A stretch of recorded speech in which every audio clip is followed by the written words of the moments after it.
Guidelines दी है उसने कि मैं इसके बेसिस पे तुमको मार्क्स अलॉट करूंगा। अब एग्जैक्टली उसने कभी ये हमें कभी नहीं बोला कि मैं इंट्रोडक्शन देखूंगा, मैं कंक्लूजन देखूंगा, या फिर मैं नंबर ऑफ पॉइंट्स देखूंगा, तुमने कितने लिखे, 10 नंबर ऑफ क्वेश्चन 10 पॉइंट लिखो। ये सब हमने अपने बोला, it's like cause and effect relationship, कि हमने चेक किया, हमने टेस्टिफाई करने की कोशिश करी, हमें रिजल्ट्स मिल गए तो हमें लगा कि हाँ ये चीज रिजल्ट्स दे रही है। अब अगले साल हर जैसे कोई भी एक टॉपर होता है वो हर साल अपना कुछ निकाल के लाता है, ठीक है, हर अपना एक नोवेल्टी निकाल के लाता है। जैसे दूरी शेट्टी सर से 2017 वाले, तो वो पहली बार वो स्केमेटिक्स डायग्राम वाला नाटकबाजी करके आए, ठीक है, तो उसके बाद अब वो फेमस हो गया। फिर उसके बाद ये श्रुति मैम आई, ठीक है, 21 वाली, तो उन्होंने कुछ अपना एग्जाम्पल वगैरह लिखने का स्टाइल शुरू किया, तो वो शुरू हो गया। बात क्या है कि वी ऑलवेज, जो टॉपर्स हैं, जो जेन्युइन लोग हैं, उन्हें पता है ये वाली बात कि हमें कोई भी गाइडलाइन नहीं मिली है, हमें जैसे निखिल बोलता है कि हमें सिर्फ ब्लैंक पेजेस मिले हैं, तो वो हम अगर वो चेक करेंगे कि एक्चुअली में हम we are on the demand, या फिर हम एज पर द एग्जाम लिख रहे हैं या नहीं, डिमांड लिख रहे हैं नहीं, तो वो ये चेक करेंगे। उसके अलावा तुम्हें जो लिखना है तुम वो लिखो। बस ये होना चाहिए कि क्वेश्चन की डिमांड फुलफिल हो। और क्वेश्चन की डिमांड जो है ना, मुझे पर्सनली, मतलब मेरा पर्सनल ओपिनियन है कि इससे बहुत डिसाइड होती है ये वाली। मैं इस पर बहुत ज्यादा फोकस करता हूँ, क्योंकि अगर तुम डिमांड तो तुम वैसे भी फुलफिल कर दोगे, जैसे लेट्स से राइट टू, ये वाला जो क्वेश्चन है, फर्स्ट क्वेश्चन ही है, right to do and right, मतलब राइट थिंग टू डू। अब इसमें क्या है कि तुम राइट टू डू अलग एक्सप्लेन कर दोगे, राइट थिंग टू डू अलग एक्सप्लेन कर दोगे, लेकिन क्वेश्चन की डिमांड वो है ही नहीं। क्वेश्चन की डिमांड क्या है? क्वेश्चन की एक चीज डिमांड है ही नहीं कि तुम इन दोनों बातों को एक्सप्लेन करोगे, what is right to do and what is right thing to do. वो मांग रहा है कि इनके बीच में जो डिफरेंस है वो पता होगा, तभी वो एथिक्स बनेगा, नहीं तो एथिक्स नहीं बन पाएगा वो, ठीक है। तो वैसे ही है, मतलब ऑर्डरली फैशन से अभी बताता हूँ, थोड़ा डिस्कशन करेंगे ना तो थोड़ा और क्लैरिटी आएगा। बाकी इंट्रोडक्शन कंक्लूजन का उतना लोड नहीं है, नेचुरली जो फ्लो करता है वो कर लो। बाकी फिर टेम्पलेट्स वगैरह तो होनी चाहिए, अगर कुछ ना समझ आए तो will try to fit in the templates, ठीक है। तो ये बात है। अब चलो करते हैं, पहला क्वेश्चन बताओ कि, चलो ये पहले नहीं, नीचे से शुरू करते हैं। ये वाला बताओ कि व्हाट इज दिस। इसमें लेट से ये तो अच्छा कोटेशन नहीं है, तो सिंपल है, तो इसमें बताओ क्या लिखना चाहिए। मेरे को बस सब पार्ट्स बता देना ना, अगर कुछ नोवल पॉइंट्स है तो नोवल पॉइंट्स बता दो, नहीं तो सब पार्ट बता दो कि भैया ये क्वेश्चन में ऐसे ऐसे 4 पार्ट लिखने चाहिए, ऐसे स्टार्ट करो, ऐसे प्रोग्रेशन करो, फिर नेक्स्ट स्टेप ये लाओ, फिर नेक्स्ट स्टेप, फिर कंक्लूड कर दो। बताओ क्या करना चाहिए इसके अंदर। मोस्टली मैंने लोगों को इस आंसर को गलत लिखते देखा है, most of the crowd. How empowers limitation, ठीक है,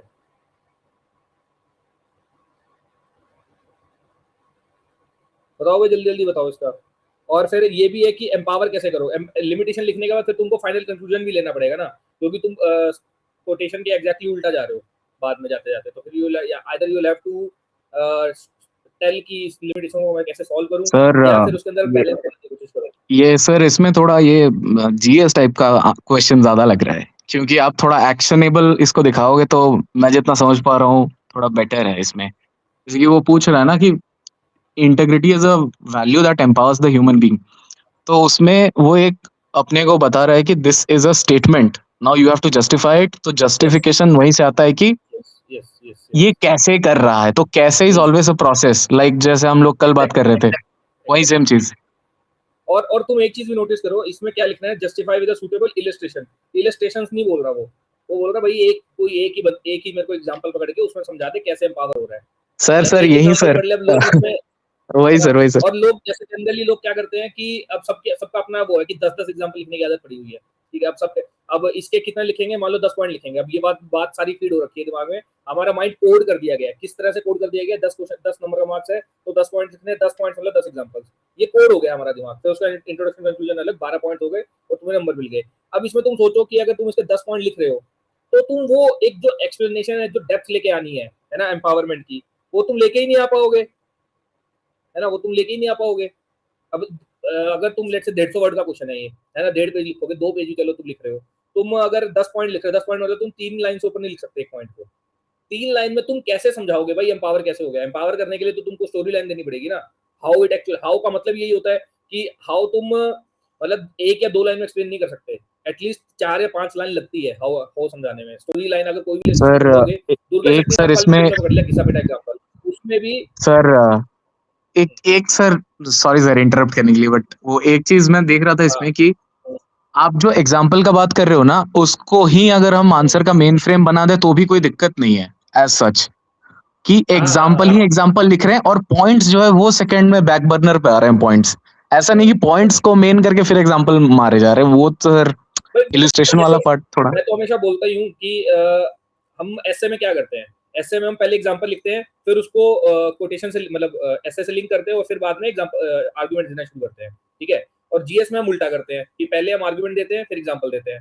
तो मैं तो सिंपल सी बात बोलता हूँ, भाई जो काम तुम ऐसे में कर रहे हो वो काम इसमें क्यों नहीं करते? क्यों? क्योंकि हमें कभी ऐसा बोला नहीं गया, हमें सिर्फ ये चीज ऐसे में बोली गई है, इसलिए मतलब बिल्कुल ही रोबोट्स बन चुके हैं हम। हमें जैसा जिसने बोल दिया वैसा करना है। भाई अगर तुम वही काम ऐसे में करते हो, क्यों करते हो वो काम ऐसे में? क्योंकि तुम चाहते हो इमीडिएटली रीडर का इम्पैक्ट क्रिएट हो जाए, है ना? स्टोरी लाइन डालोगे तो फिर वो एकदम से अट्रैक्ट हो जाता है, वो अच्छा लगता है। तो वही काम जीएस में करने में कौन रोक रहा है तुमको? मैं तो बहुत भर भर के करके आता था। 2023 में तो यही रेवोल्यूशनरी काम ही करे थे मैंने, कि अब इस क्वेश्चन में सीधा एग्जांपल से शुरू कर दूंगा मैं बोलूंगा दिस इलस्ट्रेट्स या this proves the point how integrity empowers, now let us understand what is integrity, जो भी ऐसे वाला स्टाइल। कौन रोक रहा है तुमको? कोई रोक नहीं रहा। बात क्या है कि हमें हमारे कोचिंग इंडस्ट्री ही रोक रही है कि ऐसे ही लिखो, ये टेम्पलेट है, इसी टेम्पलेट में फिट करना है। नहीं सर, पर पॉइंट ये भी तो है ना कि पहले उसने क्वेश्चन ये पुट किया है कि इंटीग्रिटी कैसे एम्पावर करती है, उसके बाद जस्टिफाई करना है ना हमको। पहले अगर हम जस्टिफाई करने लग जाएंगे फिर बाद में आर्गुमेंट देंगे, वो नहीं कर रहा मैं। पहला तो स्टेटमेंट है, राइट? क्वेश्चन है ही नहीं। मैं प्रूव कर रहा हूँ, नहीं कर रहा, जस्टिफिकेशन बाद में दूंगा मैं तो प्रूव कर रहा हूँ कि हाँ कैसे एम्पावर हो गई एग्जांपल के थ्रू। ऐसे में क्या करते हो? ऐसे में स्टेटमेंट को प्रूव करते हो ना तुम एग्जांपल से, तो मैं तो प्रूव कर रहा हूँ। ऐसे भी कर, मैं ये नहीं बोल रहा इस क्वेश्चन में करना है, मैं जनरल बोल रहा हूँ कि किसी भी ऐसे में ऐसा कर सकते हैं हम, मतलब किसी भी एथिक्स के क्वेश्चन में हम वो वाला मॉडल अपना सकते हैं कि पहले प्रूव कर दिया उस बात को, जो मान लो अगर तुम एग्री, इस स्टेटमेंट के साथ मोस्टली सब एग्री करेंगे, इसमें कुछ भी ऐसा है नहीं। अब इसमें तुम एक और चीज भी ला सकते हो कि उल्टा व्यू पॉइंट दे दिया, मतलब जैसे ऐसे में क्या करते हो तुम? कंट्रास्ट से स्टार्ट करते हो या फिर नेगेशन से स्टार्ट करते हो कि normally it is of the view that integrity restricts ourselves but in reality it empowers ourselves, example, मतलब या तो ऐसे बोल दो it restricts ourselves as seen in the case this, but however if we look with a deep with a closer lens, है ना, then it empowers।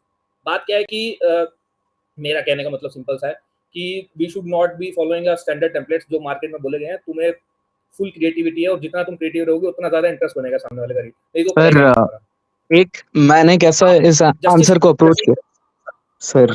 हाँ sir, हाँ मैंने कैसे सर इस आंसर को मतलब अप्रोच किया था, आज सुबह ही इसको लिखने का ट्राई कर रहा था मैं, और मैंने सोचा कि जो नॉर्मल जनता लिखेगी वो क्या लिखेगी कि एवरीथिंग इज वेरी गुडी गुडी, और जिंदगी में ऐसा होता नहीं है। तो एग्जाम्पल भी अगर मैं वो अशोक खेमका वाला लाऊंगा वैसा ही फील होगा कि यार ये तो अभी 100 बंदे लिखे हैं। तो what I try to do was कि कोई इमोरल सा चीज का लेके स्किल मैं उसको इसमें बताऊं। तो मैंने क्या किया कि कसिनो का एग्जाम्पल उठा लिया, ठीक।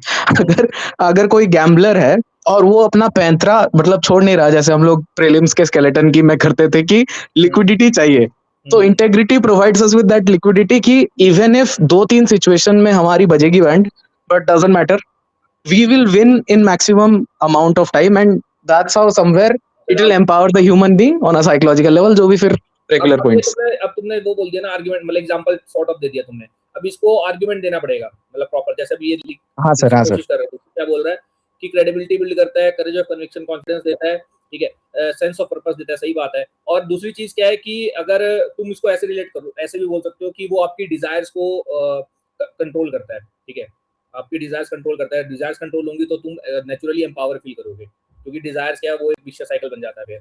तो उसके बाद और भी डाल सकते हो कि it gives you sense of identity, तुम्हारे क्राइसिस ऑफ कॉन्शियस होने ही नहीं देता। अगर जो तुम्हारा वैल्यू सिस्टम है अगर तुम उससे इन सिंक में रहते हो तो वो तुम्हें क्राइसिस ऑफ कॉन्शियस में, अगर क्राइसिस ऑफ कॉन्शियस होगा, अब देखो एक होता है कि सारे के सारे लिख के छोड़ दें क्राइसिस ऑफ कॉन्शियस, अब क्राइसिस ऑफ कॉन्शियस को एम्पावरमेंट से लिंक करना जरूरी है, और अगर उसको लिंक नहीं करोगे तो फिर वो अधूरा रह जाएगा। तो क्राइसिस ऑफ कॉन्शियस में बोलो कि वो तुमको एक इमोशनल टर्मोइल की सिचुएशन होती है, तुम्हारे सारी डेली लाइफ की एफिशिएंसी ड्रॉप हो जाती है, एफिशिएंसी ड्रॉप होती है तो तुम्हें नेचुरली तुम्हारी एम्पावरमेंट छोड़ो तो यू रिस्ट्रिक्ट योरसेल्फ, तुम्हारी एफिशिएंसी ड्रॉप हो जाती है, सब कुछ हो जाता है। लेकिन अगर उल्टे केस में अगर तुम्हारा सब सही रहता है तो एम्पावर हो जाता है।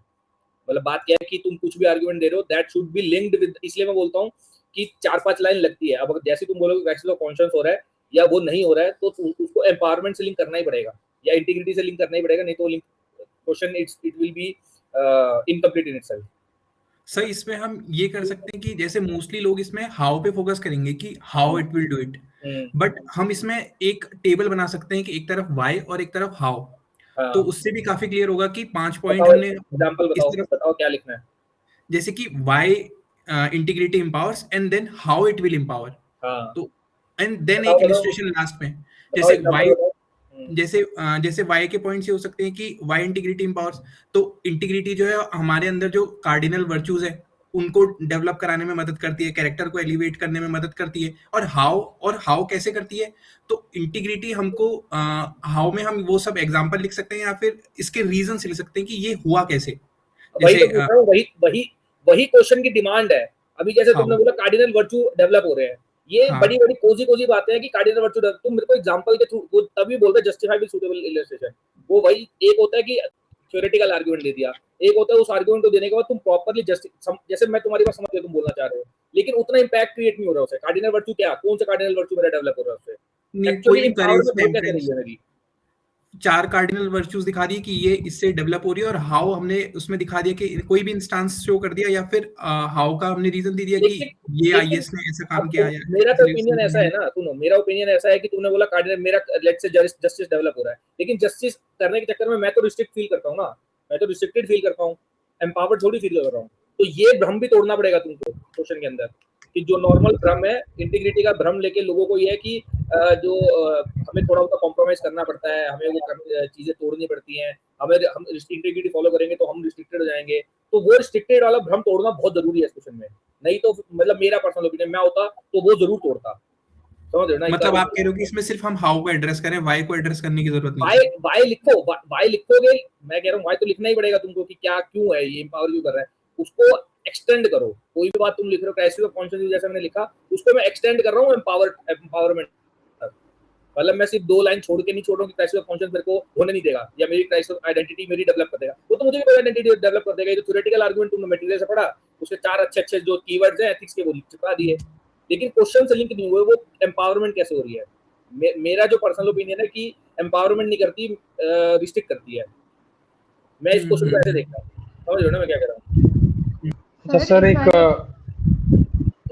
एक इंटेग्रिटी एज इन मतलब slightly away from the question, but is integrity value neutral or not? Because if I lived 100 years ago, तो हम ये भी बोल सकते हैं मेरा इंटेग्रिटी ये था कि racism was my, मतलब हम I strongly believe in those principles, right, or whatever.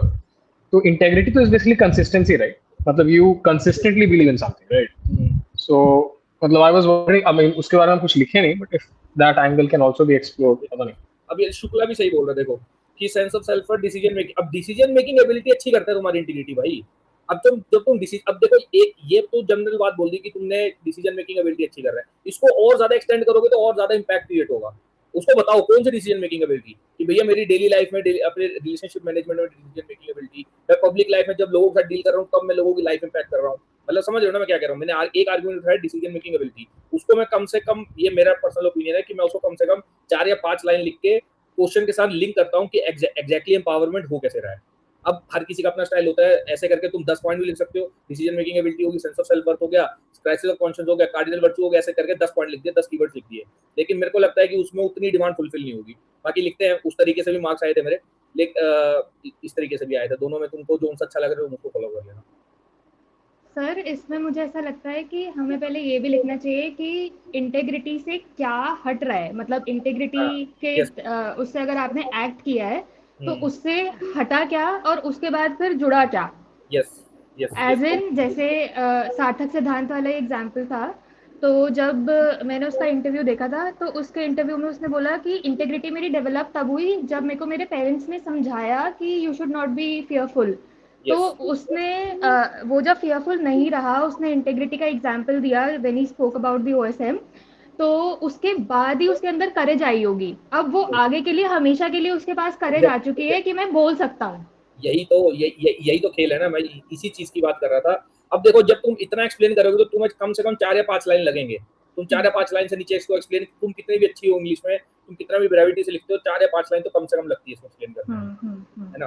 तो वो चीज है। ऐसे ही explain the obvious makes the human answer, capitalism succeeded because of that quality even if we want the integrity based decision making ability helps in expending lesser energy as integrity provides regularisation. हाँ देखो, अब आया ना, देखो regularisation standards. अब मेरे को, अब इस चीज का मेरे को डर नहीं रहेगा। मेरे को पता है कि जो मैंने डिसीजन लिया है कल को मेरा कोई गला नहीं पड़ सकता आगे। क्यों नहीं पड़ सकता? क्योंकि मैंने जो ट्रूथ बोला है मेरे को टेंगल वेब वीव नहीं करना पड़ेगा। मेरे को ये नहीं है कि हर बार हर झूठ के चक्कर में मेरे को नया झूठ बोलना पड़ता है। मेरे को उस चीज का डर ही नहीं है। I am mentally free. अब मेंटल एलिमेंट भी लेके आओ, मेंटली फ्री हो, बॉडीली फ्री हो, और ड्यूटी वाइज तुम फ्री हो, तुम्हें कोई पकड़ नहीं सकता आगे, फियर ऑफ गेटिंग कॉट है ना, वो नहीं है तुम्हारे अंदर, इसलिए तुमको इंटीग्रिटी एम्पावर करती है। समझ रहे हो ना सर इसमें सर एक बाकी आप हाँ उसके सर, बाद इसमें सर एक कंट्रोवर्शियल फिगर बट स्टिल, मतलब कोई भी अगर एक बूमर एज का इंडियन प्रोफेसर पढ़ेगा तो he might like it, would be an example of Osho. He got through a lot of stuff, but he always stuck to his values. In Neo Buddhism की सब माया है भाई, देख लो अपना अपना. लोग मुझे सेक्स बाबा बुलाते हैं, मुझे जो ही बुलाते हैं, they put up criminal cases, I am there.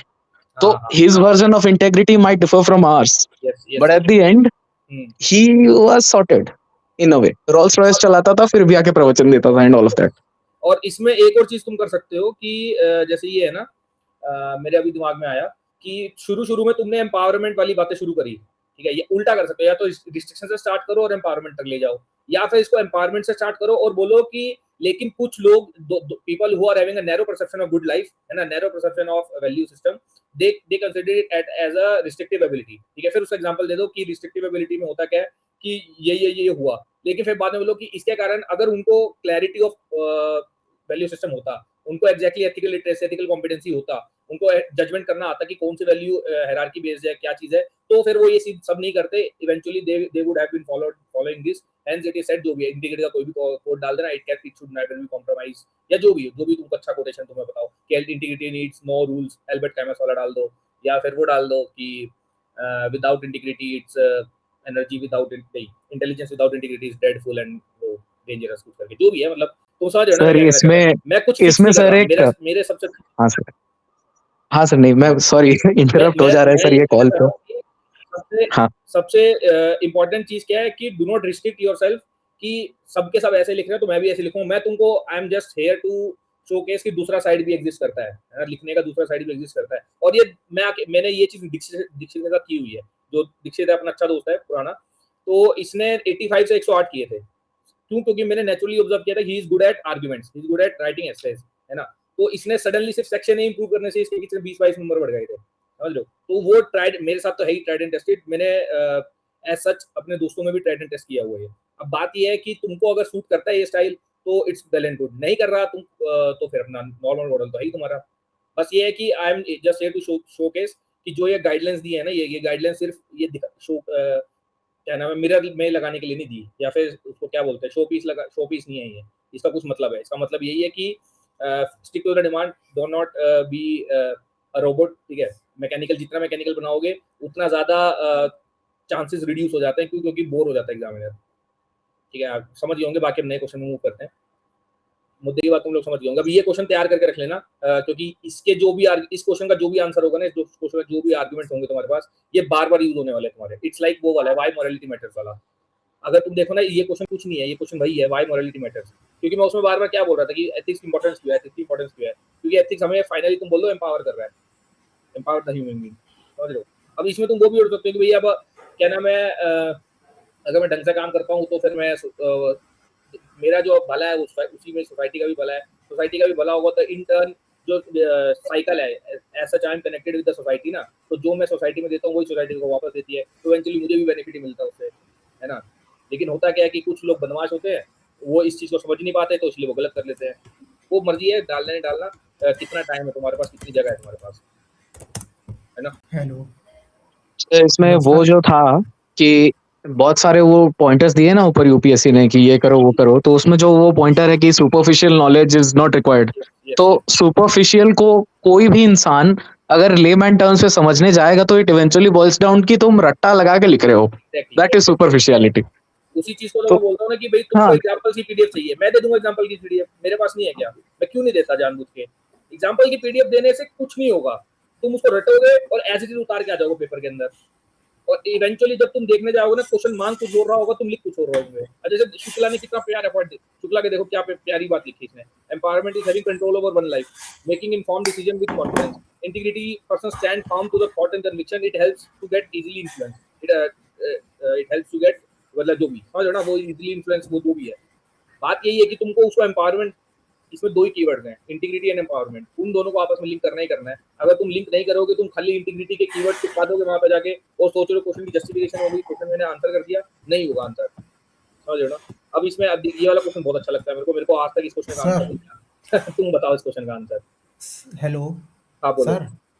Sir वो इफेक्टिव वाला पॉइंट एक बार अगर जो हम लोग जो पहले पेज पे डिस्कस कर रहे थे, ऑर्डरली सबसे ज्यादा इंपॉर्टेंट है। ऑर्डरली इफेक्टिव एक्सप्रेशन क्या मतलब, देख ऑर्डरली तो मतलब सिंपल फ्लो है कि तुम अगर जैसे ये नहीं है कि हैफाजार्ड लिख रहे हो, कभी जो भी तुम लिख रहे हो स्टेप 1 स्टेप 2 स्टेप 3 है ना, पहला स्टेप 1 किया तो दूसरा स्टेप 2 ही आएगा, स्टेप 3 नहीं आ सकता बीच में, है ना।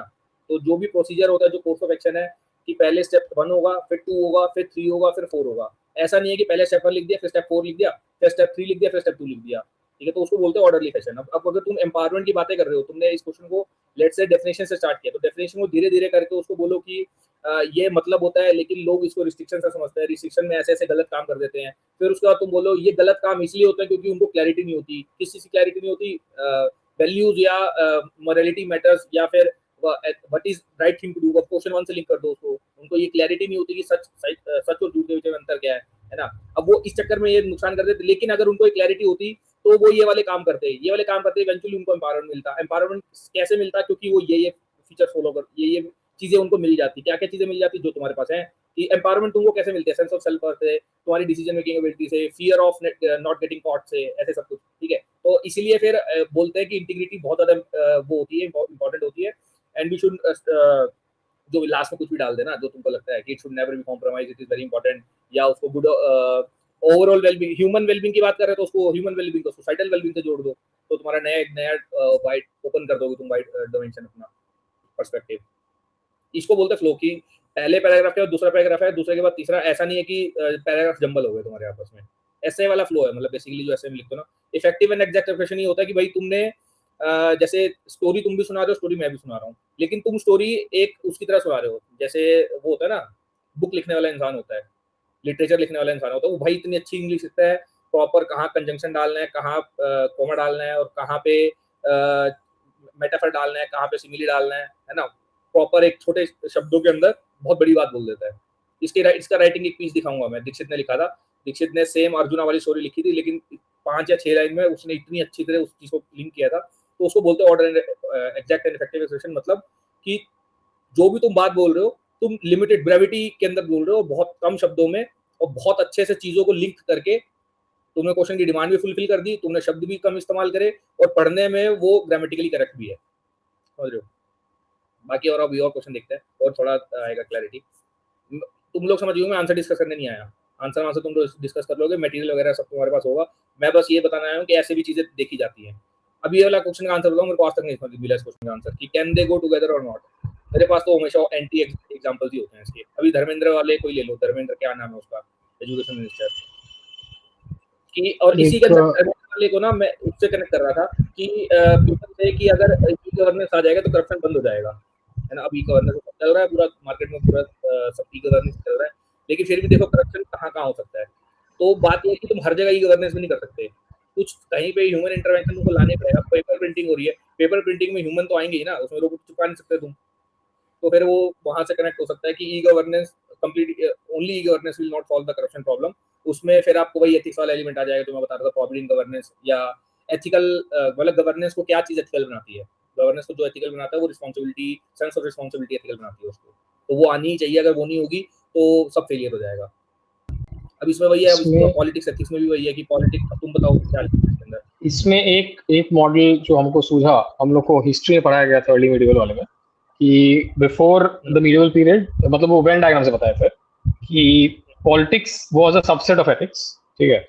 एंड देन जब पोस्ट गुप्ता आता है तो वो लोग कुछ there is some overlap but not total overlap. And when after that, जब जैसे बेसिकली अधर्मा वाला part, right, so it goes with dharma, raj dharma, in which you only look out for your people and expand and something, and adharma, right? And उसको I thought कि उसको हम लोग complement कर देंगे with current examples, like कि अगर what will happen if politics and ethics are divorced from each other, there will be arbitrary decisions. consequences of ethics को तुम लिख लोगे कि भैया अगर मैंने वो सब चीजें फॉलो नहीं करी तो नुकसान हो जाएगा। लेकिन वो पूछ रहा है but do you think can they go together और नॉट, वो ये मांगना चाह रहा है। तो अब इसमें प्रैक्टिकल विजडम आजकल तो ऐसा दिख रहा है कि भैया बहुत मुश्किल है साथ में जाना जाना चाहिए, मतलब इट इज द वो वाला, ऐसे किसी को याद हो 2018 में आया था कि वी शुड, मतलब हमें आइडियलिज्म की तरफ जाना चाहिए लेकिन हम आइडियलिज्म की तरफ जा नहीं पाते। We should conform to ideals but it confirms that we can not reach there. ऐसे 2018 कैसे है देखना। तो ये उसी चीज को कंफर्म कर, मतलब मेरे को ऐसा लगता है कि हम चाहते तो हैं, सबको पता है politics is about decision making, politics about using the power for the public या जो भी, लेकिन उसमें अब एथिक्स एलिमेंट नहीं लाओगे तो नुकसान तो बहुत होगा, वो तो सबको पता है। लेकिन वो ये पूछना चाह रहा है कि डू यू थिंक ऐसा हो सकता है या नहीं। तो तुमको अब तुम ये ऑब्वियस स्टैंड तो तुम यही लोग कर सकते हैं, है ना, या फिर तुम बीच का स्टैंड लोगे, तुम बोलोगे कि थोड़ा सा भाई दाग भी लगा हुआ है, मुश्किल है, या फिर उसको तुम बोलोगे मुश्किल तो है लेकिन उसको सॉल्व ऐसे किया जा सकता है, या तो इसको ऐसे एंड कर दो, या फिर आइडियल साइड ले लो जो सबके सब लेते हैं कि नहीं नहीं ऐसे क्वेश्चन में ऐसे क्वेश्चन में मैंने देखा है कि best way to go forward is analogy बनाओ आप एक। तो मतलब जैसे इसमें है, so we can bring any analogy of mixing, so suppose say mayonnaise for example, like random example, but दो चीज जो मिक्स नहीं करती है जनरली उतनी अच्छी, but they still can be mixed and you know a generation might happen जो कि दोनों का एक बैलेंस और बैलेंस दिखाए। उसके बाद ना we take the questions demand and we take it to our side कि हम कैसा आंसर लिखना चाहते हैं and we can bend it to our advantage। वैसा कर सकते हैं सर। ओवरऑल एथिक्स सोसाइटी पे फोकस करता है, बट पॉलिटिक्स एक सर्टेन सेक्शन ऑफ सोसाइटी के रिप्रेजेंट के लिए होता है, हेंस कांट डू टुगेदर। नहीं यार, जाना तो चाहिए तुम्हें साथ को लेके जाना ही है उसको। हाँ सर, एक इलस्ट्रेशन ये हो सकता है कि जैसे जब गवर्नमेंट स्कीम्स बनाई जाती हैं तो कई बार वो अपनी विजिबिलिटी बढ़ाने के लिए ही बनाई जाती हैं, बट फिर भी उससे एथिकल व्यू पॉइंट निकल के आता है क्योंकि आप हेल्प लोगों की ही कर रहे हो at the end of the day. सही बात है, सही बात है, सही बात है। Like in the million strong constituency, it is not possible to be white and black. It can go together up until a certain basic minimum. हाँ हेलो, बोलो बोलो बोलो। चोरी स्टीलिंग ब्रॉड एथिकल फ्रेमवर्क होता है जिसके बाहर कोई अगर ऑपरेट करेगा पॉलिटिक्स में तो वो सरवाइव नहीं कर पाएगा। तो पॉलिटिक्स में सर्वाइवल तभी पॉसिबल है जब वो एथिकल हो। जैसे कि वाटर गेट स्कैंडल हुआ था, रिचर्ड निक्सन ने अपने अपोजिशन की पार्टी पे सर्विलांस करवाया था और उसको रिजाइन करना पड़ा था इवेंचुअली। सेकेंडली, पॉलिटिशियन और स्टेट्समैन में डिफरेंस यही होता है कि स्टेट्समैन एक बहुत एथिकल पर्सपेक्टिव से बात करता है, नेक्स्ट जनरेशन को ध्यान में रखकर। पॉलिटिशियन सिर्फ नेक्स्ट इलेक्शन का ध्यान रखता है। तो यही डिफरेंस है जो लेजेंडरी लीडर्स हुए हैं जैसे कि पंडित नेहरू हुए या फिर ओबामा है, compare to any other random leader. तीसरा, आई फील कि अगर पॉलिटिक्स में एथिक्स नहीं होगा तो जो मेन गोल है of politics, of good governance, of लोक संग्रह, वो डिफीट हो जाएगा। तो ओवरऑल कंक्लूजन ये निकलता है कि ब्रॉड एथिकल फ्रेमवर्क काम करता है जिसके अंदर भी ही डोमेस्टिक पॉलिटिक्स, इंटरनेशनल पॉलिटिक्स काम कर सकती है। उसके बाहर जाएगी तो पॉलिटिक्स और पॉलिटिशियन दोनों का विनाश हो जाएगा। हाँ। अब इसमें एक थोड़ा सा एलिमेंट वो भी डाल सकते हैं। वो पूछ रहे हैं ना, डू यू थिंक, ऐसे पूछ रहे हैं ना, डू यू थिंक, अच्छा व्हाट इज योर ओपिनियन। अच्छा, ओपिनियन ही मांग रहे सिंपल। तो अब इसमें एक रियलिटी भी ये है कि मैं तो लिख देता इसके अंदर एक छोटा सा पैराग्राफ कि normally we consider it as they do not go together, because तुम्हारा जो कंसेप्चुअल, मतलब तुम्हारा जो कंसेप्चुअल क्लैरिटी है या तुम्हारा जो आइडिया है विद रिस्पेक्ट टू पॉलिटिक्स क्या है, ठीक है। पॉलिटिक्स में तुम सोचते हो कि इट स्ट्रगल फॉर पावर, और पावर जो है वो रिलेटिव डेप्रिवेशन से ही आता है, जीरो सम गेम से ही आता है ना। उस चक्कर में क्या है कि you start violating the ethical principles. उस चक्कर में यही होता है evidence by this. However this clarity is very hollow in nature due to जो भी इसी कारण से होलो है।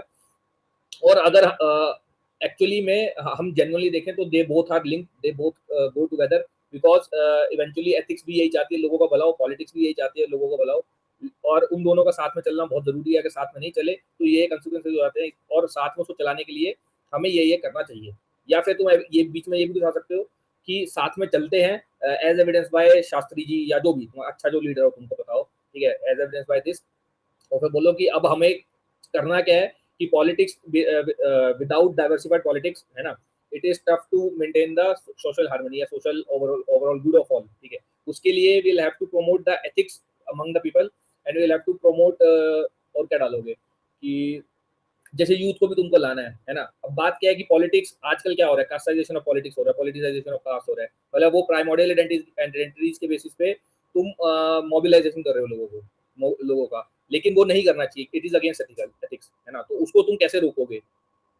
मतलब मैं कहना चाह रहा हूँ कि हमको ये वाला एलिमेंट भी दिखाना चाहिए कि वो जो ये बोल रहे हैं ना, it do not go together, it is often said that, तो ये तुमको उसको बताना पड़ेगा कि मुझे पता है तुम ये बात क्यों बोल रहे हो, क्यों? क्योंकि it is natural instinct, it is very easier path to mobilize the people on the primordial identities such as caste and religion, है ना। That's why it is considered that they do not go together. However, it is a very hollow understanding and leads to these consequences. और ये इसलिए होता है क्योंकि हमें जो है एथिकल लिटरेसी नहीं है, हमें सच और झूठ के बीच में अंतर नहीं पता। इफ यू स्टार्ट अंडरस्टैंडिंग कि दोनों का पर्पस क्या, दोनों का पर्पस ये है और दोनों ऐसे जुड़ेंगे, और लास्ट में बोल दो ऐसे जुड़ेंगे, थोड़ा सा वो बता दो। मतलब मैं ऐसे करता कि मैं सच भी इसके अंदर ये भी बता देता कि जो तुम पूछना चाह रहे हो ना मेरे से, मेरे को पता है, और लेकिन अल्टीमेटली होना ये चाहिए, ये मैं ऐसे लिखता है इसके अंदर, बाकी सबका अपना स्टाइल होता है। So there more example pop up. Sir हम ये इसमें बोल सकते हैं कि जैसे हमारे पास सिर्फ 7 या 8 मिनट्स ही होंगे इसको लिखने के लिए, तो हम एक बहुत अच्छे इंट्रो से, जैसे गांधी जी के 7 सीन से कि politics without principle is a sin, तो they should always go together, ऐसे करके स्टार्ट देके फिर हम लिख सकते हैं कि why politics and ethics should go together, 3 point देके एक इलस्ट्रेशन दे दिया कोई भी, and then next point, but however in recent time we are seeing that जो जीएस2 का एग्जांपल देते हैं, क्रिमिनलाइजेशन ऑफ पॉलिटिक्स हो रहा है, तो इतने परसेंट ये है, तो फिर दे देंगे कि why politics and ethics are not going together in recent time, then and फिर अपना ओपिनियन की my opinion that we should try to balance, और कुछ हिस्टोरिकल एग्जांपल से देके ऐसे करके कि ऐसे पॉलिटिक्स को होना चाहिए एथिक्स के साथ, कंक्लूड करके खत्म कर देंगे, मतलब उसका भी एक इलस्ट्रेशन देंगे। वो ठीक नहीं रहेगा सर, क्योंकि 7 मिनट में और क्या ही कर पाएंगे। वो मैं तुम्हारी बात समझ गया, लेकिन वो तुमसे पूछ रहा है कि क्या तुम्हें लगता है कि वो जा सकते हैं नहीं, तो तुम्हारा ओपिनियन मांग रहा है। सर वो ओपिनियन तो हो गई ना कि क्यों नहीं जा रहे हैं और क्यों जा रहे हैं, जाने चाहिए क्यों नहीं जाने चाहिए, मतलब क्यों नहीं जा रहे हैं, और मेरे को ऐसा लगता है कि जाने चाहिए इसलिए। तो उसका फ्लो ऐसा बनाओ ना कि मेरे को लगता है जाने चाहिए, लेकिन एक्चुअली में इन लिमिटेशंस के कारण वो जा नहीं पाते हैं। मेरी बात समझ, तुम एविडेंस दे रहे हो कि वो यहाँ पे हमने देखा वो नहीं जा रहे, लेकिन मुझे वो ऐसा क्यों नहीं हो रहा, तुम्हें रीजनिंग भी तो देनी पड़ेगी ना, तभी तो वो कनेक्शन, तभी तो फ्लो बैठेगा ना। समझ लो ना, फ्लो कैसे बैठेगा, तुम्हें बताना पड़ेगा कि हम चाहते हैं वो दोनों साथ में जाएं, लेकिन वो जा नहीं पा रहे, क्यों? क्योंकि एक रीजन ये है, इसलिए वो जा नहीं पा रहे as evidence by this, reason ये है वो जा नहीं पा रहे एज एविडेंस बाय दिस, तभी तो एक फ्लो बनेगा ना। नहीं तो फिर वो ऐसा लगा कि सडनली तुमने लिखा हाँ दे कैन, मतलब ये वाली बात है कि marriage is losing the sacrament identity, है ना, कि हाँ yes it is losing 4 point, no it is not losing 4 point, और बाद में कि वी शुड स्ट्राइव फॉर जो भी सोशल हार्मनी है, जो भी मतलब एक दूसरे की आइडेंटिटी, वो सब। अब उसमें तो एक फ्लो ही नहीं बैठ रहा, मतलब मेरे तुम समझ पा रहे शायद मैं क्या बोलना चाह रहा हूँ। आपके कहने का मतलब है कि पहले हम लिखेंगे कि why they should go together, ऐसे जो भी तुम कैसे भी लिखो, बस सारे के सारे पैराग्राफ्स आपस में लिंक्ड होने चाहिए। मतलब ऐसा नहीं होना चाहिए कि नया एकदम नया डायमेंशन शुरू कर रहे हो और नया डायमेंशन एकदम से रैंडमली एब्रप्टनेस आ रही है उसके अंदर, जैसे होता है ना डिसकंटिन्यूटी, जिसको मैथमेटिकल टर्म्स में बोलूं, डिसकंटिन्यूटी नहीं आनी चाहिए, कंटिन्यूटी फील होनी चाहिए। एटलीस्ट यार स्मूथ फंक्शन ना हो, डिफरेंशियल फंक्शन ना हो, तो कंटीन्यूअस तो हो कम से कम। ठीक हो गया सर, मॉडेक्स का एग्जांपल लेते हैं सर। मैं बोल रहा हूँ कि सर मैं ये कह रहा हूँ आपसे कि जैसे ये है कि हमने पहले तो दिखा दिया कि why ethics and politics are going together, then हमने लिखा कि इन रीसेंट टाइम, जैसे टॉपर्स लिखते हैं कि रीसेंट टाइम में हम ये देख रहे हैं कि नहीं जा रहे, तो सर वो एक ही बात तो होगी ना कि नहीं जा रहे हैं क्योंकि बिकॉज तो तुम बता ही नहीं रहे ना, तुम एविडेंस दे रहे हो खाली। अच्छा, तो थोड़ी बता रहे हो तुम, यही तो मैं बोल रहा हूँ कि बिकॉज बता ही नहीं, बिना बिकॉज बताए फ्लो ही नहीं बैठेगा आंसर के अंदर। समझ रहे हो ना मैं क्या कह रहा हूँ? तुमने बिकॉज बताया, तुम आंसर करके देखो अपना, कहीं पे भी तुमने बिकॉज बताया ऐसा क्यों हो रहा है, तुमने 100% एविडेंस दिए होंगे। सेकंड पार्ट में तो वही एड्रेस करेंगे ना सर 3 पॉइंट में, और फिर एक इलस्ट्रेशन देके क्या बताओ, रीजन बताओ क्या रीजन, क्या लिखा है? एथिक्स एंड पॉलिटिक्स साथ में क्यों नहीं जा रहे सर? हाँ बताओ क्या लिखे, रीजंस क्या लिखे? बिकॉज ग्रीडीनेस बढ़ रही है, सबसे पहले बोल सकते हैं पावर एब्सोल्यूट पावर करप्ट्स, जो वो एक टॉपिक है कि एब्सोल्यूट पावर करप्ट्स और ग्रीडीनेस बढ़ रही है, पावर टू डिमांड। उसके बाद कंपटीशन राइज हो रहा है, और क्या बोलते हैं मेटेरियलिस्टिक कल्चर प्रमोट हो रहा है। ये क्वेश्चन की डिमांड है, ये सही है, अब सही है, अगर ऐसे लिखे तो अब सही है, तो बढ़िया। और फिर एक इलस्ट्रेशन दे देंगे कि कुछ भी जो भी आजकल बहुत बड़ा कोई स्कैंडल हो गया है, तुमने आर्गुमेंट दे रहे हो ना कि ग्रीडीनेस बढ़ रही है, कंपटीशन बढ़ रहा है, और क्या नाम है, तुम्हें मेटेरियलिज्म बढ़ रहा है, हाँ कंपटीशन बढ़ रहा है, तुम्हारा बगल वाला मोबिलाइज कर रहा है, तुम नहीं कर पा रहे, तो तुम्हें कोई इजी पाथ चुनना ही पड़ेगा मोबिलाइज करने के लिए। तो तुम मोबिलाइज इजी पाथ, सबसे इजी पाथ प्राइमोर्डियल आइडेंटिटीज होता है। अब ठीक है, अब तुम आर्गुमेंट लिख रहे हो, अब सही है, अब थोड़ा सा बढ़िया मजा लग रहा है वो उसमें अंदर। Actually ordering but makes the answer individual, यही तो मैं बोल रहा हूँ ना। इसलिए मतलब मेरा पर्सनल रहता है भी ऑर्डरिंग तो अभी कोई नहीं कर रहा मार्केट में। बात ये है, जिस दिन ऑर्डरिंग करने लग जाएंगे फिर मैं कोई नया तरीका निकालूंगा कि how I will differentiate my self.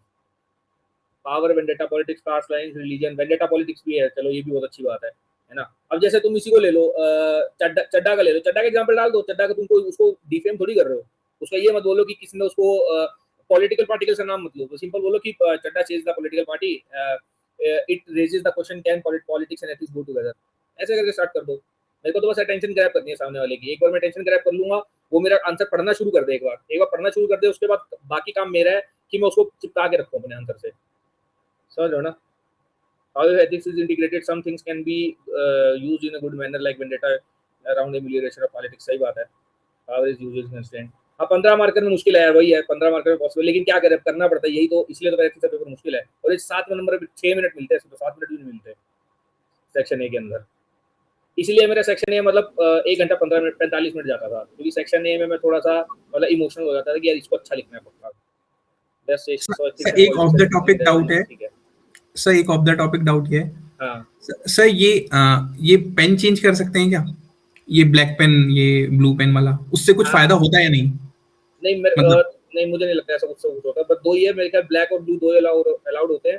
अब तुम्हारी जिसमें फास्ट राइटिंग आती है उसको यूज कर लो, वो तो क्या है, मुझे नहीं, मेरे कहने का मतलब है कि इंट्रो ब्लैक से लिख रहे हैं, फिर उसके बाद इतना टाइम नहीं होता भाई। अच्छा, इतना तुम्हारा बेनिफिट नहीं होगा, 1 नंबर का 2 नंबर का, उतने का 10 नंबर का क्वेश्चन छोड़ के आ जाओगे तुम। Okay sir. लोग बोलते हैं डाई पेन, मतलब देखो मेरे को आज तक क्योंकि शायद इसलिए नहीं टाइम मिला क्योंकि मैं प्रैक्टिस करता नहीं था, डायरेक्ट पेपर मिलता था, लेकिन मेरे को तो कभी भी भाई नॉर्मल पेन से ही नहीं फुर्सत मिली, कहाँ पेंसिल उठाऊंगा, कहाँ डायग्राम बनाऊंगा, मैं तो डायग्राम भी नहीं बनाता था, टाइम ही नहीं था, डायग्राम कहाँ से बनाऊं।